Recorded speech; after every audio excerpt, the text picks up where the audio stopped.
Saya Rizky Vera Fernanda, calon guru penggerak Angkatan 9 dari SMA Negeri 1 Karangbinangun, Lamongan.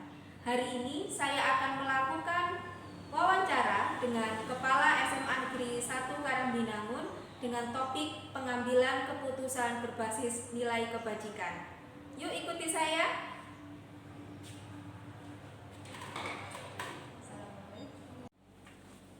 Assalamualaikum Bapak. Waalaikumsalam warahmatullahi wabarakatuh. Selamat pagi. Pagi. Saya mohon izin untuk melakukan wawancara nih Bapak. Ada Ya, waktu monggo. ya? Ada, insyaallah. Iya.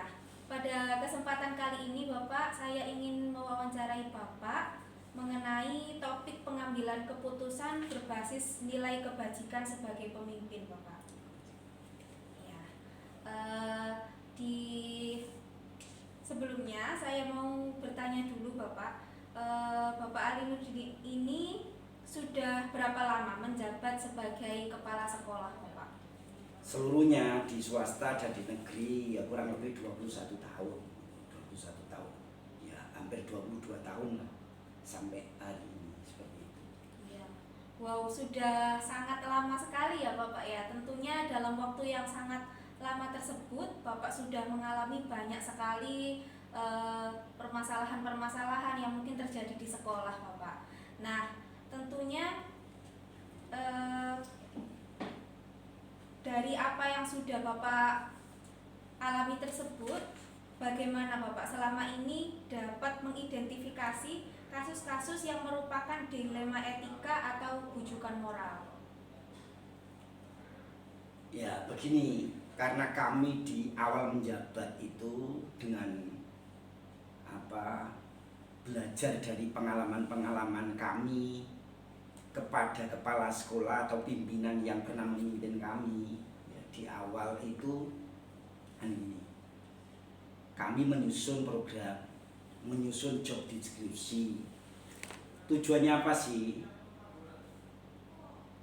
Kalau kita menyelesaikan masalah itu tidak berdasarkan like and dislike, suka dan tidak suka. Jadi kita menyelesaikan ini berdasarkan acuan norma dan acuan patokan. Jadi patokan, oh ini A, ini B jelas. Tapi yang kedua kan berdasarkan norma. Ini A jelas, B jelas, tapi norma. Nah, norma itu yang berlaku di masyarakat itu juga harus perlu kita perhatikan. Jadi norma itu harus kita perhatikan. Nah, untuk membedakan agar menyelesaikan masalah dilema etika itu tidak salah bahwa itu merupakan bujukan moral, karena orang itu ada kecenderungan. Setiap orang itu ada kecenderungan, namanya subjektif. Nah, agar menghindari itu maka kita kembali pada pedoman itu tadi. Kalau masalah tugas di job deskripsi, masalah nilai-nilai dinilai patokan dan nilai norma. Norma yang di sini apa? Karena kami kan berpindah dari sekolah satu ke sekolah yang lain. Katakanlah di Karangbinangun dengan waktu kami di Mantuk, waktu kami di Wakira berbeda. Nah, makanya untuk menyelesaikan itu sebelumnya kami belajar di tempat yang baru itu minimal kami belajar itu 3 bulan untuk bagaimana kami nanti menyelesaikan masalah terutama berkaitan dengan dilema etika. Nanti menurut saya, oh ini benar, tapi ternyata di lingkungan sini tidak benar. Itu kan jelas kan, seperti itu. Itu terjadi dan tidak hanya di sini kan, di lain ada. Tapi kami tetap mementingkan bagaimana yang nurani kami bahwa itu merupakan etika yang harus kami lakukan. Baik Bapak, berarti selama ini Bapak dalam mengidentifikasi kasus-kasus apakah ini dilema etika atau bujukan moral tentunya berpatokan pada norma atau pedoman yang ada ya Bapak ya. Selanjutnya Bapak, selama ini bagaimana Bapak menjalankan pengambilan keputusan di sekolah, terutama untuk kasus-kasus di mana ada dua kepentingan yang sama-sama benar atau sama-sama mengandung nilai kebajikan Bapak? Begini, pertama kalau saya menemukan itu, pertama saya katakanlah membuat draft bagaimana kami menyelesaikan ini. Jadi, antara dua ya dilema etika ini. Kan sisi kiri benar, sisi B benar, mana yang kami ambil? Nah, kami berpikir dulu, jadi katakanlah membuat draft mana yang harus kami ambil keputusan. Setelah itu kami mengumpulkan pembantu-pembantu kami, terutama Wakasek yang berkaitan dengan dilema etika itu, terutama pembantu kami yang kami anggap kapabel. Tapi tidak itu saja semuanya, jadi atau ada tim pengembang dan sebagainya. Nah, ternyata manakala kami sudah membuat draft, tidak kami floorkan dulu, kami minta pendapat dari ya, musyawirin yang kami undang, bagaimana pendapat itu. Setelah itu baru kami menyampaikan pendapat kami. Kalau ternyata nanti ini alternatif yang untuk penyelesaian, yaitu yang kami putuskan seperti itu. Jadi kami tidak sendirian untuk menyelesaikan dilema etika itu, mana yang kita ambil. Karena saya yakin namanya saja dilema etika itu dua-duanya kiri kanan benar, tapi mana yang kita dahulukan, kita yang kita ambil. Ya, seperti itu. Bijaksana ya Bapak ya. Jadi perlu adanya musyawarah dulu, diskusi dulu dengan Wakasek atau yang berkepentingan di permasalahan tersebut, seperti itu ya Bapak ya. Kemudian Bapak, langkah-langkah atau prosedur seperti apa yang biasanya dilakukan selama ini Pak untuk menyelesaikan dilema etika? Iya. Ya, langkah-langkahnya kami sebelumnya akan membuat pedoman. Di sekolah itu kan membuat pedoman yang harus diketahui oleh semua warga sekolah. Makanya kami kan menyusun seperti ini, menyusun apa itu namanya buku kerja. Ya, buku kerja itu kan ada yang berupa fisik, ada non fisik, yang memuat 8 standar pendidikan. Lah, di dalam 8 standar melakukan itu kan mesti ada yang namanya dilema etika. Maka untuk menyelesaikan itu langkah-langkahnya itu tadi, kami menyusun pedoman, setelah itu kita musyawarahkan, kita ambil penyelesaian itu kalau ada waktu yang longgar. Kalau misalnya dilema etika itu harus kita selesaikan secepatnya, yuk kadang-kadang ya kami putuskan sendiri berdasarkan nurani kami. Kami berprinsip bahwa katanya Nabi itu, jadi ijtihad itu kalau meskipun salah kan masih dapat 1 pahala, dan syukur kalau benar kan dapat 2 pahala. Jadi prinsip saya seperti itu, tidak bisa menunggu. Contohnya gini loh, ada kebakaran musyawarah dulu kan, enggak kan? Ya harus langsung melalui perintah kan, seperti itu contoh sederhana. Tuh, terima kasih. Iya Pak. Jadi sangat jelas tadi penjelasan dari Bapak kalau langkah-langkah prosedur yang biasanya dilakukan, yaitu yang pertama membuat pedomannya terlebih dahulu, kemudian melakukan musyawarah, selanjutnya barulah diambil sebuah keputusan yang disepakati bersama. Kemudian kalau itu memang hal yang sangat urgent, ya penyelesaiannya melalui hati nuraninya, seperti itu, iya. Karena memang harus segera ditangani seperti itu. Selanjutnya Bapak, hal-hal apa saja yang selama ini dianggap efektif dalam pengambilan keputusan pada kasus-kasus dilema etika? Ya, selama ini melihat permasalahannya dulu, masalah ini dianggap sederhana, sedang atau berat. Kalau sederhana ya secepatnya kita selesaikan dengan orang-orang terbatas, mungkin yang kita anggap dengan orang-orang terbatas sudah selesai, ya monggo kita selesaikan ya, untuk masalah dilema etika itu. Kalau dianggap itu agak lebih luas, menyangkut orang lebih banyak, maka kita juga memberikan waktu waktu yang agak longgar. Demikian juga kalau misalnya itu perlu penanganan yang lebih luas lagi, maka kami juga melibatkan pembantu-pembantu kami ya di sekolah yang lebih banyak lagi. Karena saya berprinsip bahwa hasil musyawarah itu, sejelek-jelek hasil musyawarah, itu hasilnya akan lebih baik daripada keputusan pribadi. Itu prinsip kami seperti itu. Kok ternyata meskipun orang banyak hasilnya masih belum memuaskan, ya Allah alam, kami memang manusia itu terbatas. Kan kebaikan itu banyak kan tidak tampak, tapi kalau kejelekan itu sedikit kan sudah tampak. Iya. Ya seperti itu. Betul sekali Bapak. Nah, tentunya dalam waktu yang sudah sangat lama Bapak 21 tahun menghadapi permasalahan-permasalahan yang beragam di sekolah, kira-kira hal apa yang selama ini merupakan tantangan dalam pengambilan keputusan pada kasus-kasus dilema etika Bapak? Yang menjadi tantangan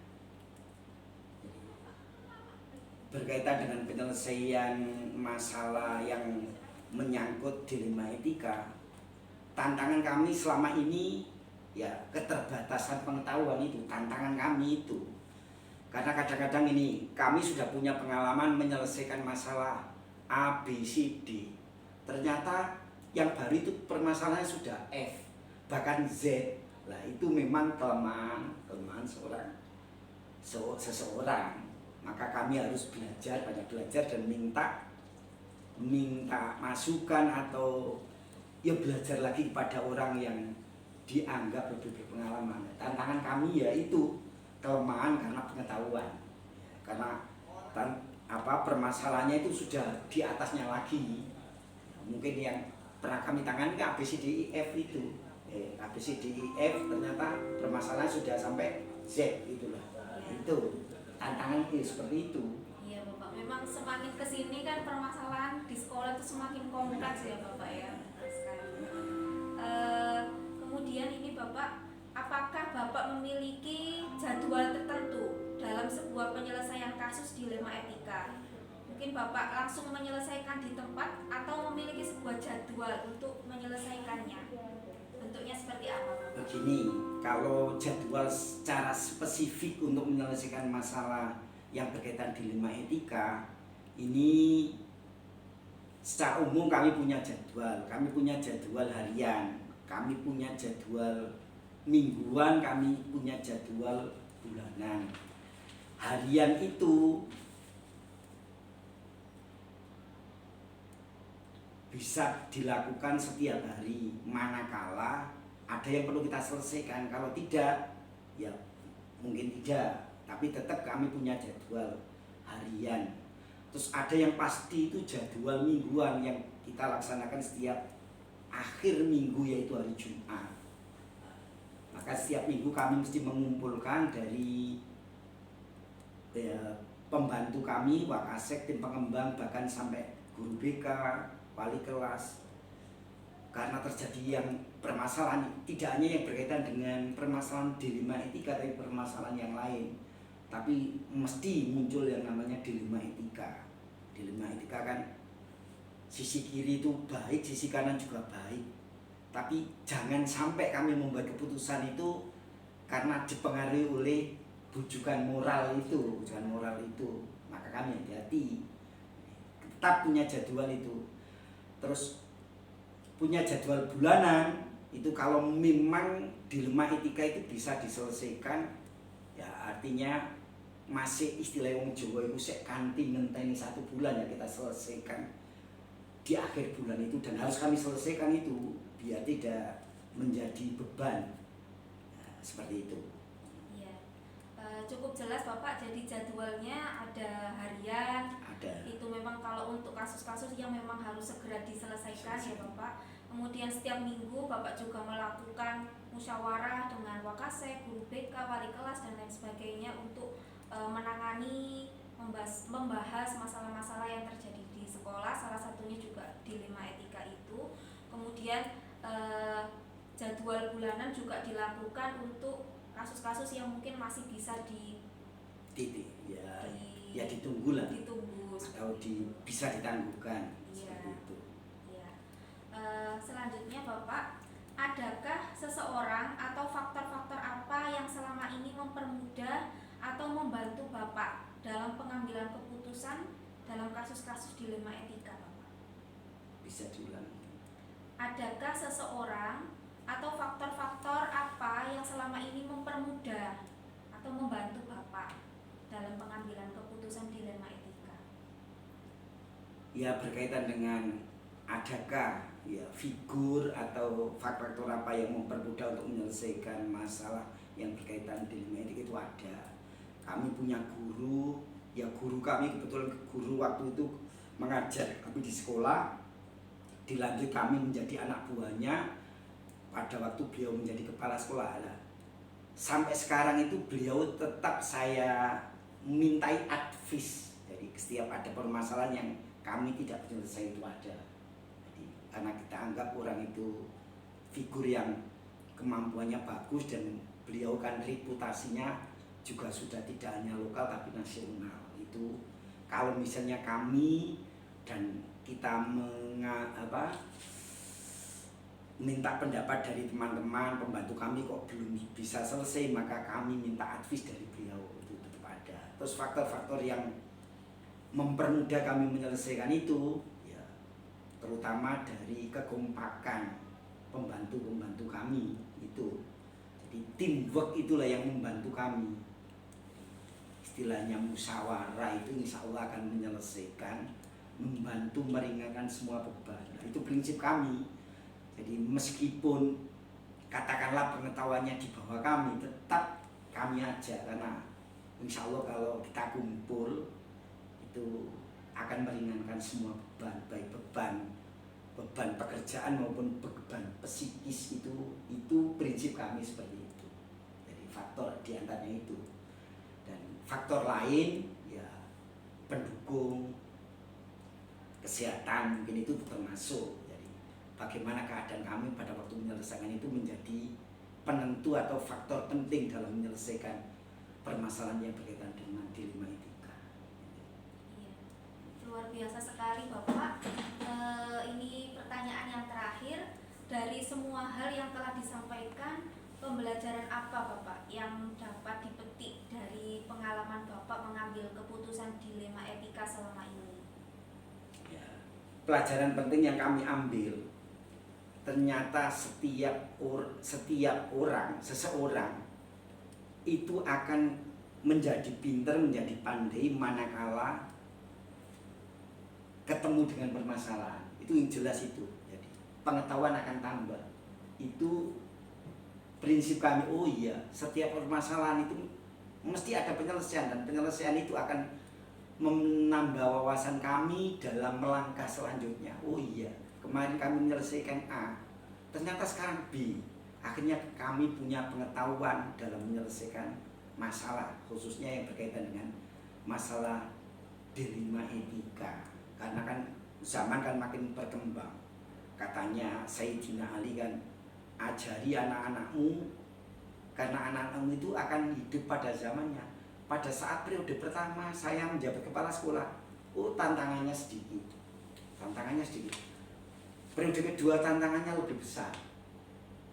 Nah, semua itu ternyata bisa diselesaikan karena apa? Pendukungnya semakin tambah. Kalau dulu pembantu kami pengetahuannya biasa-biasa saja, sekarang sudah pembantu kami pengetahuannya sudah lebih, karena di samping tingkat pendidikan juga faktor pendukung. Sekarang kan media sosial, IT lebih canggih, sehingga meskipun tantangannya lebih kompleks, penyelesaiannya juga banyak pilihan, banyak alternatif lah untuk menyelesaikan itu. Sehingga kami dari hal itu kan otomatis kami tambah wawasan, tambah pengetahuan. Itu ya pelajaran yang kami petik dari menyelesaikan permasalahan berkaitan dengan dilema etika. Terima kasih. Ya, luar biasa sekali Bapak. Itu tadi pertanyaan-pertanyaan wawancara dari saya yang berkaitan dengan kasus pengambilan keputusan, topik pengambilan keputusan berbasis nilai kebajikan sebagai pemimpin. Tentunya banyak juga hal yang saya dapat dari hasil wawancara dengan Bapak. Ini sangat menginspirasi saya bagaimana bisa menjadi seorang pemimpin yang baik, menjadi seorang pemimpin yang bijaksana dalam mengambil sebuah keputusan. Nanti semoga saya juga bisa menerapkan, bisa bisa mendapatkan pengalaman juga dari Bapak yang bisa saya gunakan untuk kehidupan sehari-hari, tentunya dalam permasalahan-permasalahan di sekolah, bagaimana supaya bisa berpihak pada siswa. Amin, amin, amin. Iya. Terima kasih atas waktunya Bapak. Sama-sama.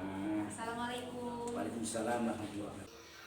Nah, untuk hari ini saya akan melakukan wawancara yang kedua dengan Bapak Kepala Sekolah dari MTS Muhammadiyah 26 Kalitengah, Bapak Subiantoro SPD. Mari kita saksikan. Assalamualaikum warahmatullahi wabarakatuh. Ya, dengan Pak Subiantoro nggih. Bapak dari Kepala Sekolah mana Bapak? Madrasah Sanawiyah Muhammadiyah 26 Kalitengah. Madrasah Sanawiyah Muhammadiyah 26 Kalitengah. Iya Bapak, jadi saya meminta waktunya sebentar untuk wawancara kaitannya dengan dilema etika Bapak ya. Kalau boleh tahu Bapak Subiantoro ini sudah berapa tahun menjadi kepala sekolah? 2 tahun, jadi sudah 2 tahun. Iya. Tentunya dalam waktu 2 tahun ini Bapak pasti pernah mengalami permasalahan-permasalahan di sekolah ya Bapak ya. Pertanyaan pertama saya, selama ini bagaimana Bapak dapat mengidentifikasi kasus-kasus yang merupakan dilema etika atau rujukan moral Bapak? Jadi mungkin ya dari curhatan antar guru atau dari guru dan murid, terus ada persoalan-persoalan kadang kewo sama guru kan dapat dilihat itu tingkah laku mereka. Ya. Jadi dari pengamatan tingkah laku baik itu guru ataupun siswa ya Pak. Selanjutnya, selama ini bagaimana Bapak menjalankan pengambilan keputusan di sekolah, terutama untuk kasus-kasus di mana ada dua kepentingan yang sama-sama benar atau sama-sama mengandung nilai kebajikan. Jadi pada dasarnya sama antara di organisasi sama di lembaga pendidikan atau lembaga yang lain. Maka kita dihadapkan pada persoalan yang memiliki nilai kebenaran yang sama, juga mengandung kebijakan kebajikan yang sama. Namun kita bisa memandang itu dari berbagai macam aspek, terutama dampak. Kita juga harus menyusun skala prioritas gitu. Untuk menggunakan analisis. Kira-kira kalau kita mengambil keputusan A, dampaknya seperti apa, keuntungannya seperti apa, baik nanti ada negatifnya atau positifnya, kita harus analisis matang itu. Ya, tentunya dengan berbagai pertimbangan ya Bapak dari skala prioritas itu. Kemudian kira-kira langkah-langkahnya Pak atau prosedur apa yang biasanya dilakukan selama ini? Jadi pertama ya kita menganalisis persoalan yang ada itu, sebab-sebabnya, terus apakah ada kepentingan tertentu,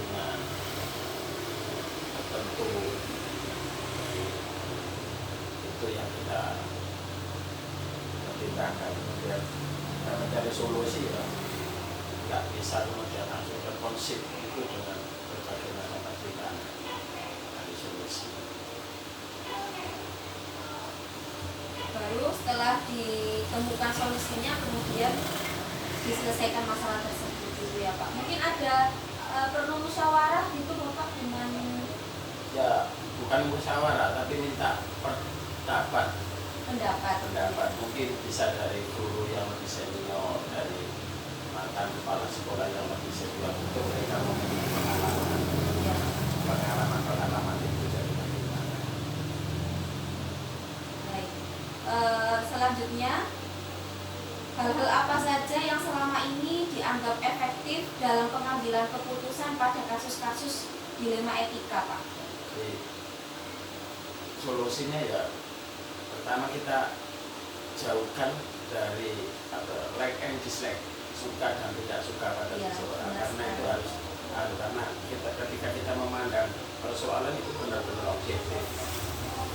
kita kemudian memenuhi kepentingan lembaga, kepentingan bersama itu lebih kita prioritaskan daripada ada kebersamaan tetap berjalan dan lembaga itu tetap bisa harmonis dan berjalan sesuai dengan yang kita harapkan. Luar biasa Bapak. Selanjutnya, hal-hal apa saja yang selama ini menjadi tantangan dalam pengambilan keputusan, khususnya di 5 etika ini Pak? Jadi kadang kan ada guru yang lebih senior, ada ewo tadi, ada unsur keluarga, ada unsur kedekatan personal.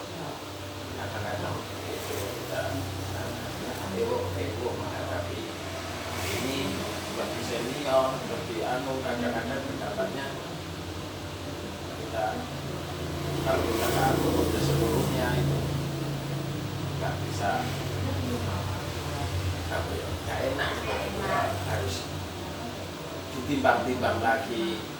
Pada prinsipnya ya kita cari solusi semuanya itu. Kemudian kita ingat lagi visi misi lembaga apa, kembali lagi ke sana. Kalau itu nanti ada yang sampai mempengaruhi visi misi lembaga, itu harus kita segera selesaikan. Kemudian dalam pengambilan keputusan tersebut dalam menyelesaikan masalah-masalah yang ada di sekolah, apakah Bapak memiliki jadwal tertentu dalam sebuah penyelesaian itu, ataukah langsung penyelesaian di tempat saat itu juga Pak? Kalau jadwal disusunkan jadwal belum ya. Jadi ketika ada persoalan itu kita musyawarahkan, kemudian kita pendapat mungkin dari jajaran yang lebih tinggi, kemudian kita musyawarahkan rapat sekolah. Ketika kita mengambil keputusan dan nanti jangan sampai nanti keputusan itu menjadi persoalan lagi di belakang hari. Berarti langsung segera ditangani gitu ya Pak ya, secepatnya gitu ya kalau ada masalah. Kemudian apakah ada Bapak seseorang figur tertentu atau faktor-faktor yang selama ini mempermudah Bapak, membantu Bapak dalam pengambilan keputusan dalam kasus-kasus di 5 etika? Ada apa istilah sesepuh yang pendapatnya itu kita pertimbangkan, kita menjadi bahan masukan karena beliau ini selain jadi pendiri, misalkan pendiri sekolah, pendiri lembaga itu, terus selama ini beliau saya nilai memang kepentingannya semata-mata untuk lembaga dan support soal pendanaan dan lain-lain. Kita tahu dari personal masing-masing